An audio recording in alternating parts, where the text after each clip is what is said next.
Saudara Prabowo Subianto telah melantik 48 menteri dan 56 wakil menteri serta kepala badan.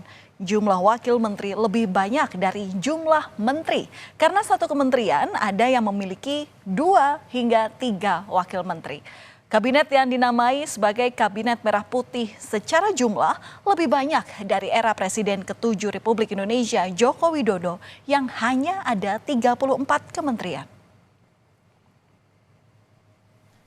Presiden Prabowo Subianto melantik jajaran Menteri Kabinet Merah Putih di Istana Negara Jakarta pada Senin pagi. Total ada 48 menteri yang dilantik.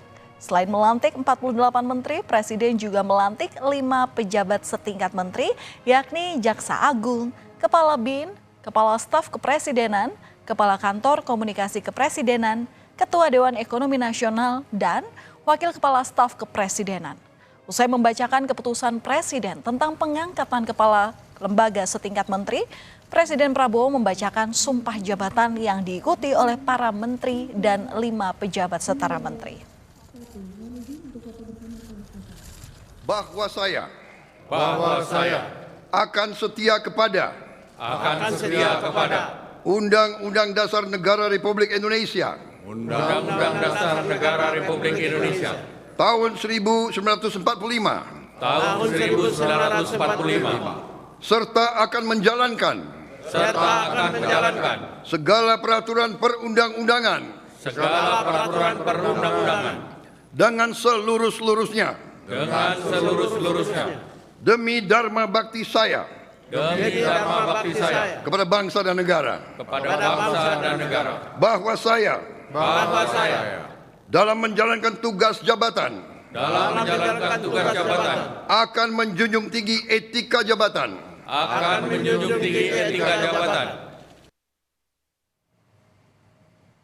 Saudara, dari ke-48 Menteri Kabinet Merah Putih, tidak semuanya merupakan wajah baru dan sudah tidak asing bagi masyarakat.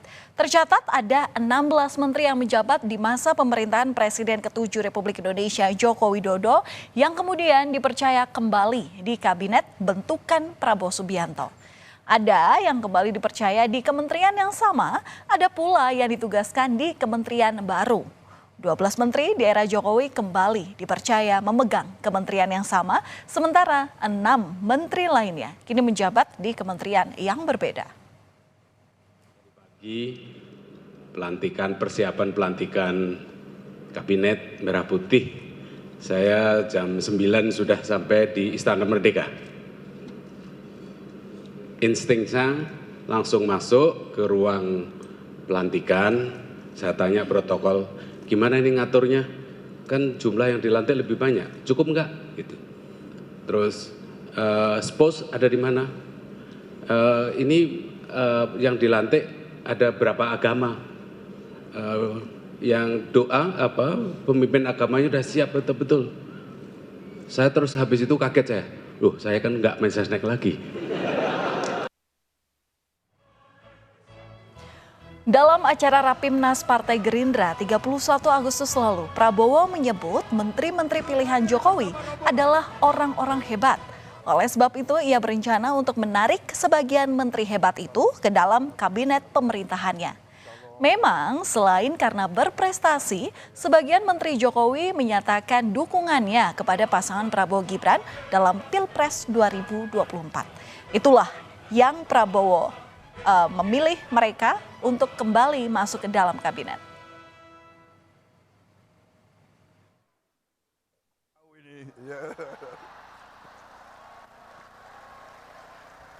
Pak, maaf Pak, karena Bapak pilih orang-orang hebat, mungkin sebagian dari mereka di kabinet saya Pak nanti ini. Tapi saya sudah tahu akal kalian. Kalau diajak Pak Jokowi, kami mendahului Pak, kami akan jemput Bapak. Bukan jemput Bapak, dia takut diajak itu. Terjawab sudah, saudara, siapa saja tokoh yang tergabung dalam Kabinet Merah Putih. Bila sebelumnya ada pesohor Raffi Ahmad dan juga Yovie Widianto yang sempat dipanggil ke kediaman Prabowo di Kertanegara, Jakarta, kini saat pelantikan tak ada Raffi maupun Yovie, melainkan Giring Ganesha dan Taufik Hidayat. Hilangnya nama Raffi Ahmad dan Yovie Widianto dalam pengumuman susunan Kabinet Prabowo tak terlalu mengejutkan. Pasalnya, Raffi dan Yovie juga tak dipanggil dalam acara pembekalan calon menteri dan wakil menteri di Hambalang pada Kamis 17 Oktober 2024. Menurut keterangan Bima Arya, Raffi Ahmad dan Yovie Widianto diberi tugas khusus oleh Prabowo Subianto.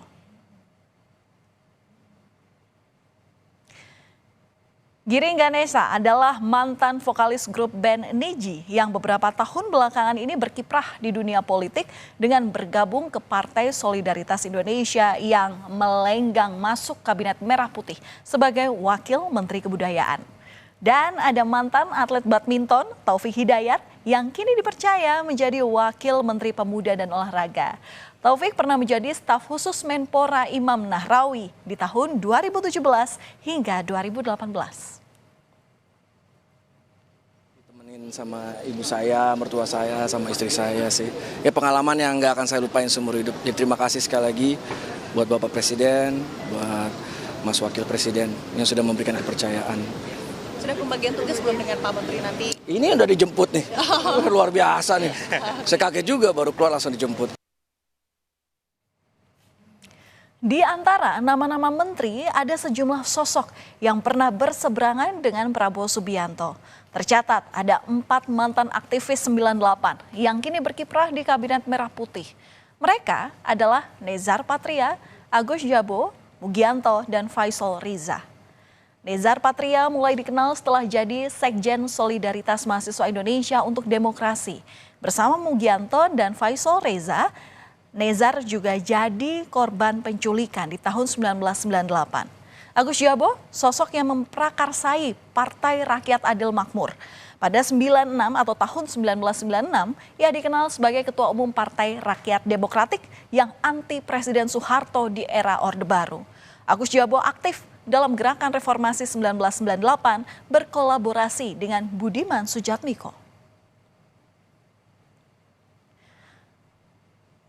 Kemudian ada kejutan lainnya, saudara, dalam pengumuman menteri dan wakilnya di Minggu malam pada 20 Oktober lalu, Presiden Prabowo menyebut Mayor Teddy Indrawijaya yang dikenal sebagai ajudan kepercayaan Presiden Prabowo ini menempati posisi baru menjadi Sekretaris Kabinet. Teddy merupakan sosok yang dipercaya Prabowo untuk mendampinginya sebagai ajudan sejak posisi Menteri Pertahanan hingga Presiden Republik Indonesia. Wakil Ketua DPR Sufmi Dasko Ahmad menyebut Mayor Teddy Indrawijaya tidak perlu pensiun dari TNI karena kini posisi Seskap ini tidak setara dengan menteri, melainkan ada di bawah Mensesnek.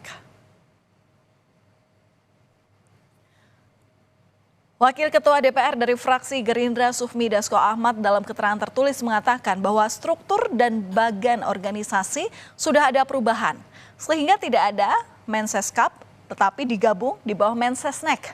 Strukturnya di bawah Sesnek sama seperti jabatan yang boleh diisi oleh perwira TNI atau Polri seperti Sekmil, Sekspri, dan lain-lain. Yang batasannya adalah paling tinggi setara eselon 2 atau kalau di TNI Polri paling tinggi setara Brigjen.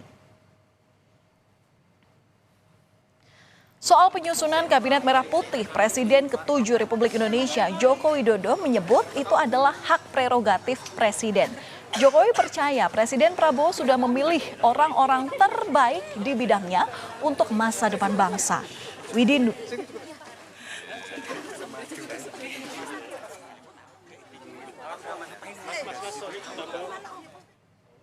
Semuanya 100% itu hak prerogatif Presiden.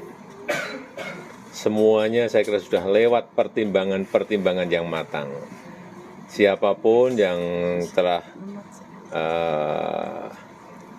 dipilih itu pasti melalui pertimbangan-pertimbangan yang matang, melalui kalkulasi-kalkulasi yang juga matang. Saya meyakini yang dipilih Pak Prabowo adalah yang terbaik dari yang ada. Sementara itu, pengamat politik Universitas Al-Azhar Indonesia Ujang Komarudin menyoroti sejumlah permasalahan yang diharapkan bisa diatasi Kabinet Merah Putih, mulai dari hukum, pemberantasan korupsi, dan masalah ekonomi. Ujang menekankan 100 hari pertama adalah masa krusial untuk melihat kinerja awal para menteri kabinet yang baru. Menjadi instrumen yang penting untuk menjadi PR Pak Prabowo untuk ditegakkan. Sekaligus juga bagaimana pemberantasan korupsi. Dalam bidang ekonomi, tantangannya tidak mudah, sangat berat ya. Bagaimana Pak Prabowo ingin pertumbuhan ekonominya 8%, di tengah-tengah pengangguran yang banyak, di tengah-tengah PHK yang terus bergulir. Oleh karena itu ya kita tunggu apakah mereka mampu atau tidak, kita ukur ya paling tidak dalam 100 hari ke depan. Bisakah menyelesaikan persoalan hukum atau mampukah mereka menyediakan lapangan pekerjaan? Kita tunggu kinerja mereka. Kabinet Merah Putih sudah dibentuk dan diresmikan dengan pelantikan di Istana Kepresidenan Jakarta. Formasi kabinet yang dibentuk merupakan gabungan antara partai politik, para ahli atau profesional, loyalis, dan relawan atau tim sukses saat kontestasi Pilpres lalu. Setidaknya 100 hari ke depan, publik menantikan gebrakan para menteri baru untuk menuntaskan permasalahan seputar hukum dan ekonomi. Selamat bertugas para menteri dan wakilnya di Kabinet Merah Putih.